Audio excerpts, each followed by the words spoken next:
On August 31st, my mom, my sister, and I scrolled through the seemingly endless list of titles on Netflix. After much banter, we settled on watching The Fifth Wave. Has anyone in the audience seen it? For those who haven't, it is a dystopian film in which an alien species seeks to wipe out the human race, and it follows a young woman as she attempts to escape her imminent death. Now, in this movie and other stories, films, novels like it, we, the humans, make the aliens' intent to destroy humanity for their own benefit seem so brutally cruel, so entirely distant from what our species stands for and from our humanity. And yet, as I sat on the couch while scenes of death and despair flashed before my eyes, it dawned upon me. The realization was like a sudden slap or a bucket of cold water to the face. We are just like the aliens. We are responsible for the mass extinction of thousands of animals on this earth. We're doing exactly what the aliens in the fifth wave are doing to us. In the 4.5 billion years that comprise its history, Earth has undergone 5 phases of mass extinction, meaning a time in which species disappear at a rate that is substantially higher than the one with which they are replaced. The last of these occurred roughly 65 million years ago and was the time in which dinosaurs were killed. Now, please take a look at the graph shown on screen. Since the year 1500, the cumulative percentage of species driven extinct has spiked enormously. According to Down to Earth, we have lost over 150,000 species over the course of this time frame, and the future looks even dimmer. Audience members, the 6th mass extinction has arrived, and yet the critical difference between the one before us and the ones behind us is that this is a human-made one. The passenger pigeon, it used to comprise 25 to 40% of the entirety of the US bird population, yet its way of living required vast amounts of forest to survive, which humans eradicated. The last of its species perished in 1914, and its death caused the upsetting of the entirety of the oak forest ecosystem. The Tasmanian tiger, wiped out from the face of the earth thanks to European colonists who both hunted it and destroyed its natural habitats. It was an apex predator whose loss was especially devastating as it caused an increase in the amount of invasive species, in the spread of disease, and in wildfires. The Baiiji dolphin, which faced a variety of threats from human activity, such as bycatching, factors which led to its extinction and a huge loss of marine biodiversity. Audience members, although this may seem bewildering, the destruction and the death of these species and of what this has caused goes much further than what was already listed, as these 3 animals were all the last living exemplars of their respective genera. Taxonomic ranks, a way of classifying organisms according to a hereditary hierarchy going from the most different to the most specific, a species. The rank closest to the species is the genus or genera, which is defined as a group of closely related species.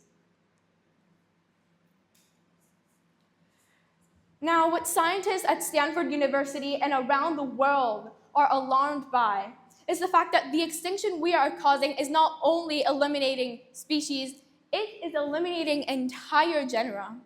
Going back to the year 1500, since that date, 73% of genera have gone extinct. In comparison, without us humans on the earth, we would have only lost 2. And that is not 2% of genera. That is 2 genera in total.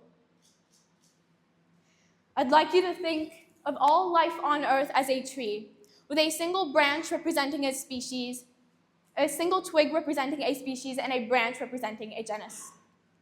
If one twig falls off, although it is a loss to the tree, other twigs from the same branch can more or less reach out and attempt to fill in the gap that was left behind. Yet if an entire branch falls off, it will take significantly more effort and time to fill in the vacancy that was left. In biodiversity, to fill in the gap left by the absence of a genus, it would take tens of millions of years. As animals and plants perish, food chains will begin to fall down like a castle of cards in the shake of the breeze, and pollination will cease to occur. Whilst the cycle continues, despite our countless attempts at denoting ourselves as a superior species, we will die, just as most other forms of life on this earth, if the rates of mass extinction do not decrease. Audience members, how long until we are left with a disheveled bare trunk that is the shadow of the life-filled tree it once was? Before our eyes are statistics of despair, so you are bound to ask yourselves, how have we come to this?